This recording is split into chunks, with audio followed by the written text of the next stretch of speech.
नमस्कार दोस्तों, जैसा कि आपको पता है इंडिया वुमेन्स और ऑस्ट्रेलिया वुमेन्स के बीच 3 मैचों की वनडे सीरीज खेली जा रही है, जहां ऑस्ट्रेलिया टीम पहले 2 मैच जीतकर सीरीज में 2-0 की अजय बढ़त बना चुकी है। दोनों टीमों के बीच तीसरा मैच पर्थ के स्टेडियम में खेला जा रहा है, जहां भारतीय कप्तान हरमनप्रीत कौर ने टॉस जीतकर पहले गेंदबाजी करने का फैसला किया।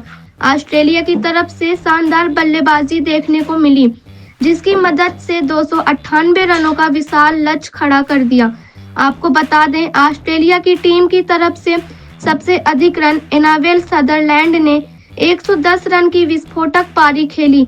वहीं कप्तान ताहिला मग्रा की शानदार 50 और गार्डनर के शानदार अर्धशतक की बदौलत ऑस्ट्रेलिया टीम ने इतना बड़ा लक्ष्य भारतीय टीम के सामने खड़ा किया। भारत की तरफ से अरुंधति रेड्डी ने शानदार प्रदर्शन करते हुए 4 विकेट हासिल किए। दीप्ति शर्मा को भी 1 विकेट मिला। तो दोस्तों, आपको क्या लगता है, क्या भारतीय टीम इस लक्ष्य को हासिल कर पाएगी? उसे जानने से पहले अगर आपको यह वीडियो पसंद आई हो तो वीडियो को एक लाइक जरूर करें और ऐसे शानदार खबरों के लिए हमारे चैनल को सब्सक्राइब जरूर करें। तो चलिए शुरू करते हैं। ऑस्ट्रेलिया द्वारा दिए गए 298 रनों का पीछा करने उतरी भारतीय टीम की तरफ से ओपनिंग करने के लिए विस्फोटक बल्लेबाज ऋचा घोष के साथ बेहतरीन बल्लेबाज स्मृति मंधाना मैदान में आई। ऑस्ट्रेलिया की तरफ से गेंदबाजी की शुरुआत मेगन सूट ने की और पहले ही गेंद पर स्मृति मंधाना ने शानदार शॉट के जरिए 2 रनों के साथ अपना और अपनी टीम का खाता खोला और पहले ओवर से कुल 4 रन बटोर लिए। दूसरे छोर से गेंदबाजी करने आई तेज गेंदबाज किम गार्ड में बेहतरीन गेंदबाजी करते हुए इस ओवर में मात्र 2 रन दिए। तीसरे ओवर लेके आई मेगन सूट और उन्होंने इस ओवर में बेहतरीन बल्लेबाजी करते हुए मात्र 1 रन दिए। अगला ओवर लेकर आई किम गार्ड और इस ओवर में स्मृति मंधाना ने 2 चौके के साथ कुल 9 रन बटोर लिए। 5वां ओवर लेकर आई मेगन सूट और अपनी पहले ही गेंद पर उन्होंने ऋचा घोष को एक बेहतरीन गेंद के साथ क्लीन बोल्ड कर दिया। ऋचा घोष मात्र 2 रन बनाकर पेवेलियन लौट आ गई। बल्लेबाजी करने के लिए हरलीन दे ओल मैदान पर आ चुकी थी और आते ही उन्होंने सिंगल के साथ अपना खाता खोला। बल्लेबाज बहुत ही संभाल कर बल्लेबाजी कर रहे थे। 90 की समाप्ति तक भारतीय बल्लेबाजों ने टीम का स्कोर 40 रन तक पहुंचा दिया था। 10वां ओवर लेकर आई ऑस्ट्रेलियाई तेज गेंदबाज एलिस पेरी और उनकी पहले ही गेंद पर एलाना किंग ने स्मृति मंधाना का एक आसान सा कैच छोड़ दिया। तीसरी ही गेंद पर स्मृति मंधाना ने एक करारा चौका जड़ दिया। दोनों बल्लेबाज ने बेहतरीन बल्लेबाजी करते हुए टीम के स्कोर को 69 रन 1 विकेट के नुकसान पर था। 14वें ओवर में एक बेहतरीन चौके के साथ स्मृति मंधाना ने अपना अर्धशतक पूरा किया। मंधाना के इस अर्धशतक से भारतीय खेमा बहुत खुश था और फैंस में खुशी की लहर दौड़ गई थी। 16वें ओवर की समाप्ति तक भारतीय टीम का स्कोर 78 रन 1 विकेट के नुकसान पर था। 17वां ओवर लेकर आई एक बार फिर से एनाबेल सदरलैंड। बेहतरीन गेंदबाजी करते हुए उन्होंने इस ओवर में मात्र 4 रन दिए।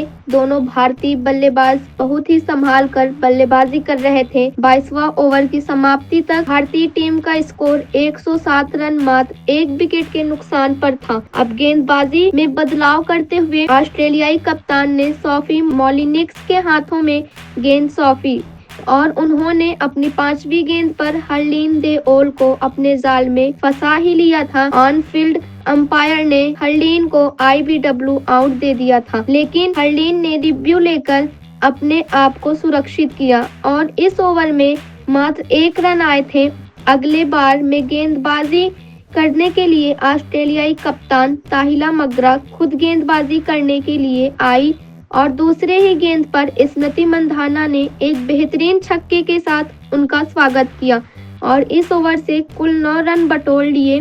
स्मृति मंधाना बेहतरीन फॉर्म में लग रही थी। अगला ओवर लेकर आई सोफी मोलिनिक्स और उन्होंने इस ओवर में बेहतरीन गेंदबाजी करते हुए पहली 3 गेंदों में मात्र 2 रन दिए। 25वां ओवर की समाप्ति तक भारतीय टीम ने 120 रन 1 विकेट के नुकसान पर बना लिए थे।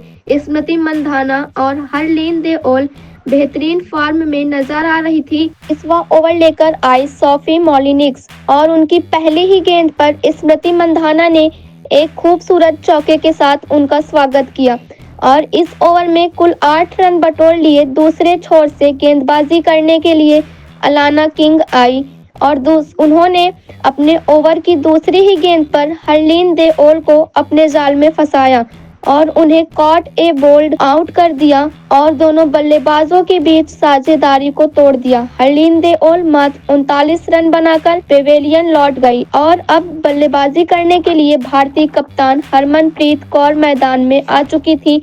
स्मृति मंधाना तेजी से अपने शतक की तरफ बढ़ रही थी।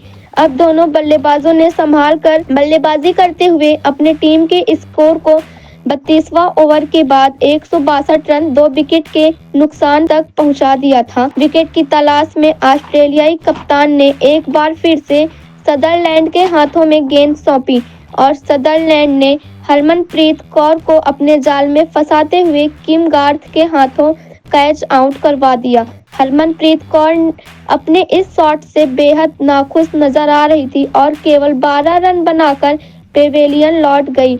अब स्मृति मंधाना का साथ देने के लिए जेमिमा रोड्रिग्ज मैदान में आ चुकी थी और दूसरे ही गेंद पर उन्होंने सिंगल के साथ अपना खाता खोला। एक बार फिर से अगला ओवर लेकर आई अलाना किंग। पहले 2 गेंदों पर 2 डबल लेने के बाद तीसरी गेंद पर जेमी ने एक बेहतरीन शॉट के साथ छक्का लगाकर अपना इरादा स्पष्ट कर दिया कि वह इस तरीके से बड़े शॉट खेलेगी। ओवर की अंतिम गेंद पर स्मृति मंधाना ने 2 रन लेकर अपना शतक पूरा किया। स्टैंड में बैठे दर्शकों ने तालियों से उनका अभिवादन किया। भारतीय खेमा फिर काफी खुश नजर आ रहा था। 35वें ओवर की समाप्ति तक भारतीय टीम ने 184 रन 3 विकेट के नुकसान पर बना लिए थे और आसानी से लक्ष्य की तरफ बढ़ रही थी। 36वां ओवर लेकर आई असले गार्डनर और उनकी दूसरी ही गेंद पर स्मृति मंधाना ने एक करारे चौके के साथ उनका स्वागत किया, लेकिन गार्डनर ने अगले ही गेंद पर बदला लेते हुए स्मृति मंधाना को क्लीन बोल्ड कर दिया और भारतीय टीम की सबसे बड़ी झटका दे दिया। इस विकेट से ऑस्ट्रेलिया टीम ने लगभग अपनी जीत सुनिश्चित कर ली थी। स्मृति मंधाना 105 रनों की पारी के साथ पेवेलियन लौट गई थी।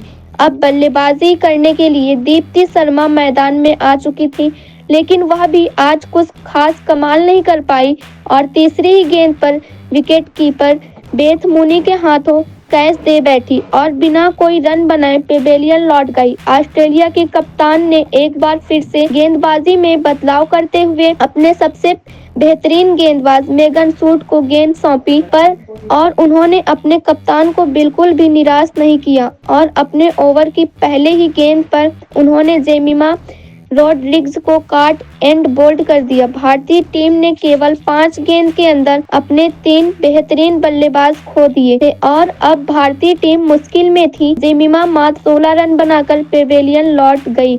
अब बल्लेबाजी करने के लिए मैदान में मीनू मानी और अरुंधति रेड्डी आ चुकी थी। दोनों बल्लेबाजों ने संभाल कर बल्लेबाजी करते हुए अपने टीम के स्कोर को आगे बढ़ाया। 39वें ओवर की समाप्ति तक 201 रन 6 विकेट के नुकसान पर बना दिया था। अभी भी भारतीय टीम को मैच जीतने के लिए 11 ओवर में 98 रन बनाने थे और मात्र 4 विकेट बचे थे। ऐसे में गेंदबाजी करने के लिए एक बार फिर से गार्डनर आई और अपनी पहले ही गेंद पर उन्होंने मीनू मानी को फेबी लीचफील्ड के हाथों कैच आउट करा दिया। मीनू मानी मात्र 8 रन बनाकर पेवेलियन लौट गई और अब बल्लेबाजी करने के लिए मैदान में साइमा ठाकुर आ चुकी थी और वह भी आज कुछ खास नहीं कर पाई और ओवर की अंतिम गेंद पर किम गार्थ के हाथों कैच देकर पेवेलियन की राह लौट गई और आप बल्लेबाजी करने के लिए मैदान में तितस साधु आ चुकी थी और उन्होंने बहुत ही संभाल कर बल्लेबाजी करते हुए अपनी टीम के स्कोर को 41वें ओवर के बाद 203 रन और 8 विकेट के नुकसान पर पहुंचा दिया था और यहां से भारतीय टीम का जितना लगभग नामुमकिन लग रहा था, क्योंकि अभी भी भारतीय टीम को जीत के लिए 54 गेंदों में 96 रनों की जरूरत थी। अगला ओवर लेकर आई एक बार फिर से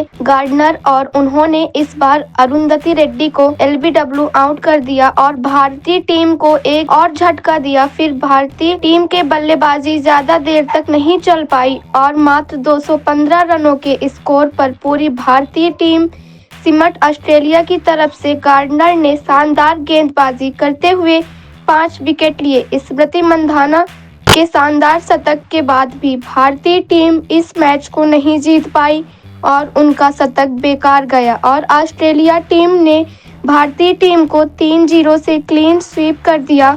इस जीत के साथ ऑस्ट्रेलिया फैंस में खुशी का माहौल था। दोस्तों, आपको क्या लगता है, भारतीय टीम के हार का मुख्य जिम्मेदार कौन रहा? अपनी कीमती राय नीचे कमेंट बॉक्स में ज़रूर दें और क्रिकेट से जुड़ी ऐसे बेहतरीन खबरों के लिए हमारे चैनल को सब्सक्राइब ज़रूर करें। धन्यवाद।